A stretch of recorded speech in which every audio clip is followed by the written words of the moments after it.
Obamacare.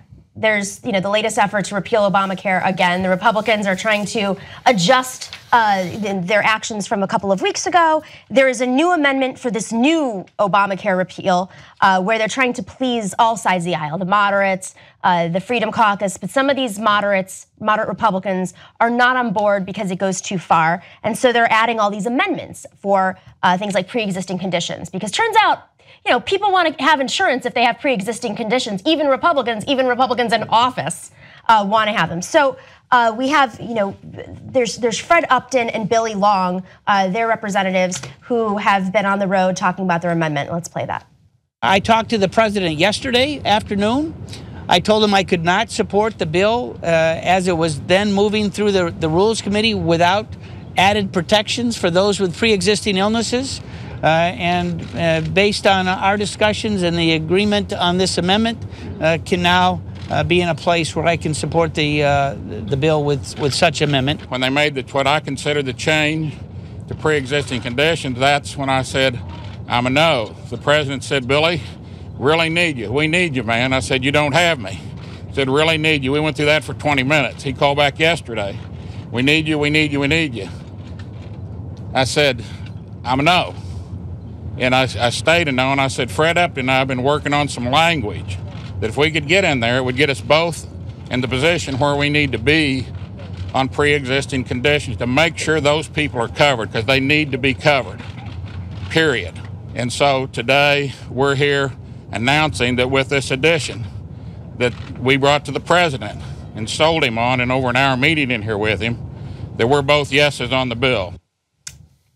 The interesting thing about this is the new amendment from Upton, this is coming from thehill.com, would provide $8 billion over 5 years to help people with pre-existing conditions afford their premiums in states that are granted a waiver from Obamacare protections. But Center for American Progress, more progressive-leaning organization, I won't say liberal, they estimated that these high-risk pools are underfunded by much more. That is $200 billion over 10 years, and that is after the GOP already included $130 billion over 10 years. So this is going to be, they add another $8 billion, they're short of $92 billion.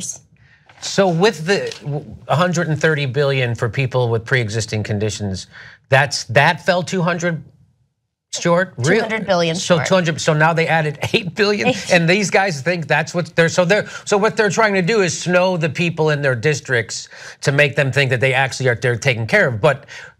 Their people in their districts will find out quickly that they're not taken care of. And then when they go to vote again, they're gonna vote those guys out because that's why those guys were hanging on, because they know their constituents are up on this bill and they know their constituents wanna have pre-existing conditions protected, right? So this is all just smoke and mirrors temporarily. And then as soon as this kicks in, which I'm gonna guess they won't have this new Trump care kick in until right after the midterm elections. And so I'm guessing that's what, so again, it's gonna fall on the media and it's gonna fall on Democrats to get the message out. And so that's why they probably won't. Let's show the clip number 4 of Obamacare. So the Hill also says that the underlying bill also has several provisions some moderates object to, such as deep Medicaid cuts. The Congressional Budget Office estimated the overall legislation would result in 24 million more people being uninsured over a decade. One thing that's interesting to me here is that it's become an article of faith among some Republicans like Upton and Long that the government should be taking an activist role in the marketplace to bar insurers from precluding people with pre-existing conditions to gain insurance. So in a sense, they're sort of making a concession to Democrats who say that, yes, we do need active government intervention in the insurance marketplace. But yeah, that's not really how it's being framed. The people who want a free market solution to healthcare, how do you reconcile that with we want the government to really bar insurers from doing what the market dictates by not allowing them to penalize people with pre-existing conditions? And one of those pre-existing conditions is rape. Just so you know. Yes. Well, I think it's funny.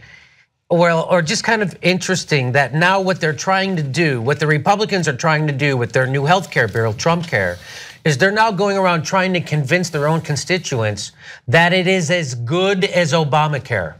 Do you realize that's what's happening right now? So they're trying to say, in fact, right here, this is from direct from Trump's mouth. He said that it will be every bit as good on pre-existing conditions as Obamacare. So now you're saying that we're going to get rid of the shitty bill and the thing will replace it, but it's going to be just as good. I thought it was horrible. Well, I mean, it'll be just as horribly good. Well, what do you mean exactly? Why are you repealing it if you're going to So again, they put themselves in a corner. And it's their own fault. But I guarantee you, the Democrats will not make the Republicans pay the price they're supposed to pay for this. Our reporter Jordan Chatton broke the Donna Brazile story. He was right, she just apologized for it. Help us get more reporters like that. You're the one responsible for that. Thank you, and let's do more right now at tytnetwork.com/go.